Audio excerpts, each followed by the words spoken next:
कंस की दासी आ रही, सुंदर कितनी रहे, सुंदरता की किस्मत को सारे कुरूप को जोड़े जाड़ भाई ब्रह्मा जी ने सिरजा था और बे तीन जगह से टेढ़ी थी नाव लली को कुबिजा भा। एक हाथ में चंदन को कटोरा है, एक हाथ में लाठी है, लचे लचे आए रहे। कन्हैया सामने पहुंच गए, तुम्हारा नाम क्या है? कुबिजा। कहाँ जाते हैं? बोले मैं कंस की दासी हूं ना। तो कंस के तिलक करने जा रहे। कन्हैया बोले मेहमान हम सब लोग हैं, ऐसा करो हमारे सबके तिलक लगाओ। और जैसी कहीं सबके तिलक लगाओ, मनसुखा ने सुनी, सुबह ने लाठी उठाई, बहुत दूर खड़ो हो जाए। वहीं से आवाज लगाई, बोले लला तिलक तुम करवाइयो, मेरे नजदीक ना चलिया। जाने कौन सी आदत है, चाहे कोई बोलन लायक हो चाहे ना हो, सबसे बातें करो। कन्हैया बोले कुबिजा तुमसे और कोई तिलक लगवाए ना, तुम मेरे तिलक लगाओ। कुबिजा जो रहे तिलक लगाने के लिए तैयार भाई, उचक उचक की रह जाती, माथे तक न पहुंच पाती। श्याम ने देखा कुबिजा तो बड़ी परेशान है। कन्हैया ने क्या किया, कुबिजा के पैर पर अपने पैर का अंगूठा रखा, थोड़ी से थोड़ा हाथ लगाया, झटका दिया, खेल ही बदल गया।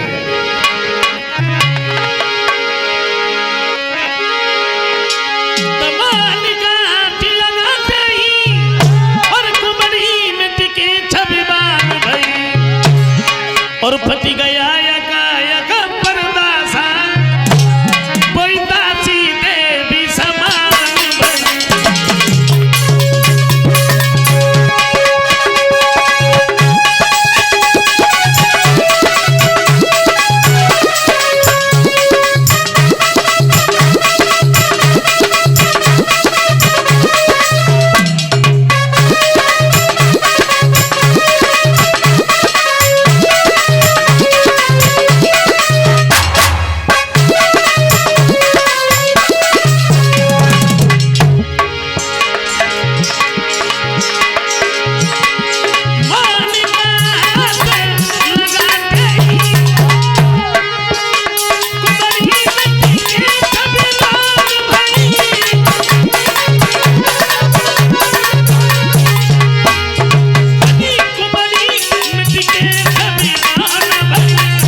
बड़ी सुंदर बनी।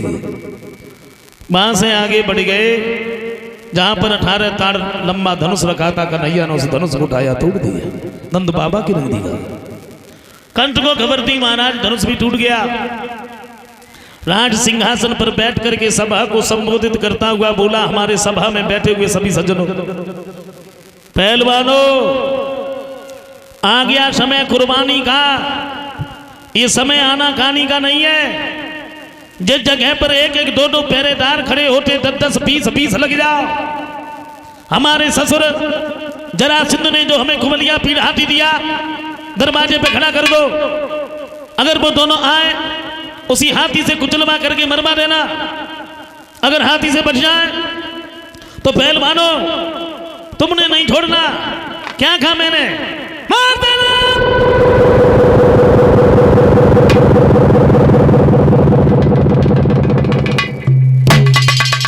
वही हुआ, दरवाजे पर हाथी खड़ा हो गया, पहरेदार लग गए, पहलवान खड़े। दूसरा दिन हुआ, श्याम और बलराम चले तो क्या देखा, दरवाजे पे हाथी खड़ा है। कन्हैया बोले भैया पहलवान हाथी थोड़ा इधर उधर कर लो, अंदर जाना। तो पहलवान कहने लगा मना कौन कर रहा है, चले जाइए, हटा दो, चले जाओ। कन्हैया कहते हैं पहलवान अभी तक तो हम झुके रहे, और तू ये समझता है कि हर समय झुके रहेंगे? नहीं।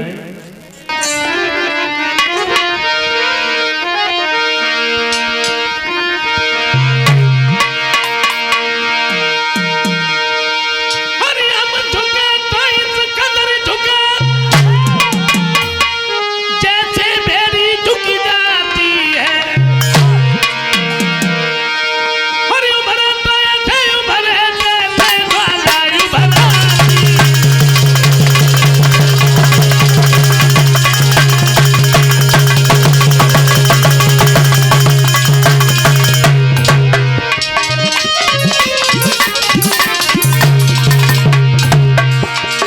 कन्हैया कहते हैं पीलवान, समझना क्या है, अपने आप को बना दे हाथी।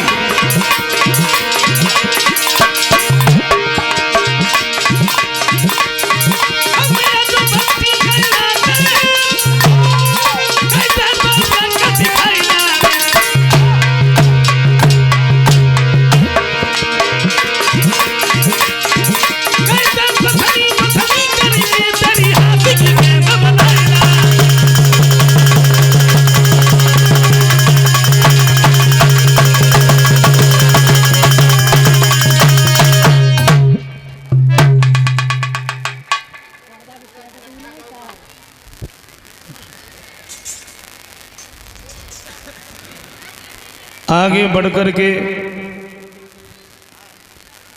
पीलवान ने हाथी में अंकुश मार दिया। हाथी श्याम सुंदर की तरफ दौड़ा। कन्हैया ने अपनी तरफ हाथी को आता हुआ देखा, घूंसा दिया, हाथी बलराम की तरफ भागा चला गया।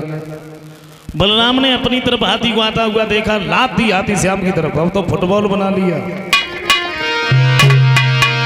उसके बाद भगवान ने क्या किया,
उसी के दांत खींच करके पेट में भोंक दिए।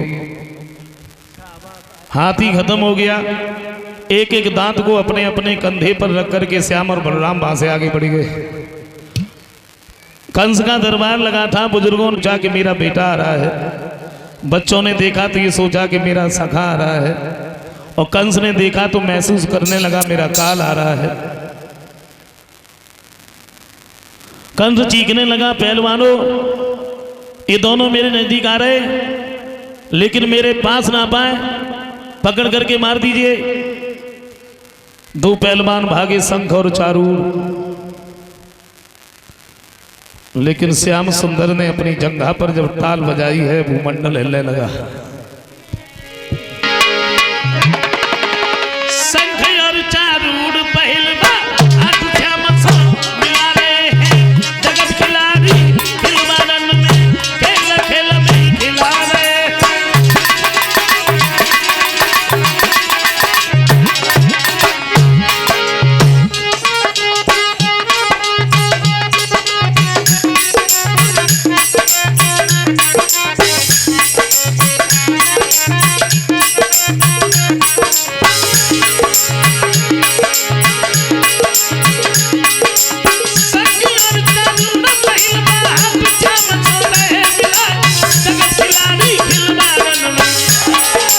खेल खेल में रहे खिलाए तो राजा बैठो सिंहासन पर। जैसी बाजी नजर पड़ जाए चीख मार की एकदम बोलो।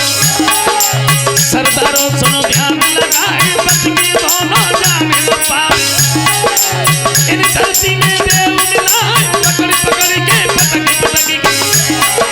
सो धरती में देव मिला तब ताल बजाई मुरलीधर ने। सारा भूमंडल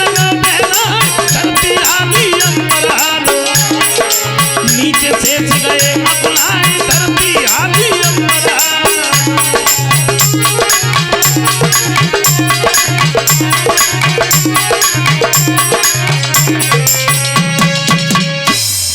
पहलवानों को उछाल करके जमीन पर पटक दिया। कंस चीखने लगा, एक एक दो दो नहीं 10 10 20 भागो। सबको मारते हुए श्याम वहां से आगे बढ़ गए। कंस के केसों को पकड़ करके जमीन पर खींच लिया, सीने पे बैठ गए। एक बात कही, मामा याद करो पुरानी, तुमने मेरे माता पिता के ऊपर कितने जुल्म ढाए, न कभी चैन से बैठने दिया, न सोने दिया, न खाने दिया। याद है तुम्हें? बातों की आधी रात जन्म में और जेल में आए के लिए तुम्हारे डर से मेरी मैया ने गोकुल भी दबाई दी।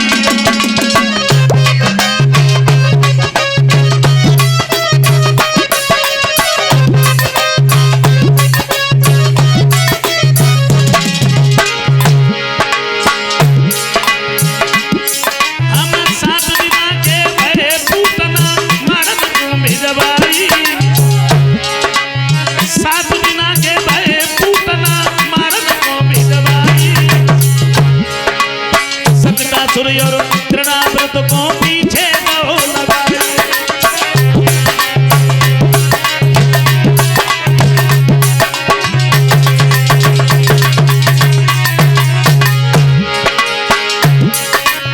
मेरे मारन माने मामा, मेरे मारन माने मामा ने कचर नहीं खाई।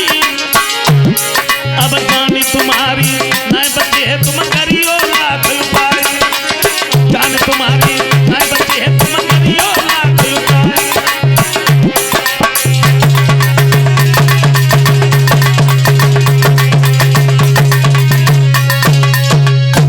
घूंसा मार मार करके प्राणों को खींचने लगे।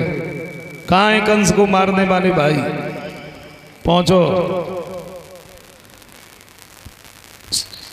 देखने वालों भाइयों से मेरा अनुरोध है, बच्चों को थोड़ा दूर रखें और देखो तो दूर से देखो। और एक दूसरी बात और है, कोई भी वीडियो नहीं बनाएगा, एक कानूनन अपराध है।